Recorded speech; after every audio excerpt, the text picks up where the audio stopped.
ವೀರಪ್ಪನವರು ಅಣ್ಣವ್ರನ್ನ ಅಪಹರಣ ಮಾಡಿದಂಥ ಸಂದರ್ಭದಲ್ಲಿ ಅವತ್ತು ಆತಂಕ ಮೂಡಿದ್ದು ಹೇಗೆ? ಇಲ್ಲ, ಅದು ಆಗಿದ್ದ ವಿಷಯ ಅವ್ರು ಯಾವಾಗಲೂ ಜೊತೆಲಿದ್ದರು. ಅವ್ರ ಗೌರ್ಮೆಂಟ್ ಆ್ಯಂಡ್ ಜೊತೆಲಿದ್ದರು, ಅದು ನೆನಪು ಯಾವಾಗ ಇದ್ದೇ ಇರುತ್ತೆ. Apart from that SM Krishna ಅವರಂದ್ರೆ ನಮಗೊಂದು ಭಾಳ ಒಂದು ವಿಶೇಷವಾದ ಪ್ರೀತಿ ಇದೆ ಅವ್ರ ಫ್ಯಾಮಿಲಿ ಜೊತೆಲಿ.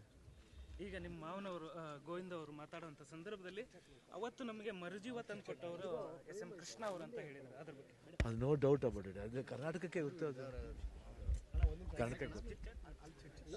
ಕರ್ನಾಟಕಕ್ಕೆ ಗೊತ್ತು.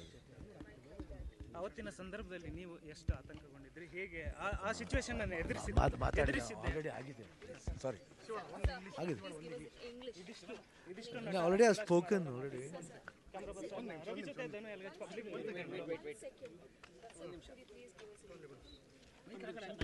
No, I think SM Krishna was a great leader and was very close to our family, especially during Veerappan's kidnap, when we kidnapped my father. He was very close and he was always with the family. And I think he brought happiness to the family again was because of SM Krishna.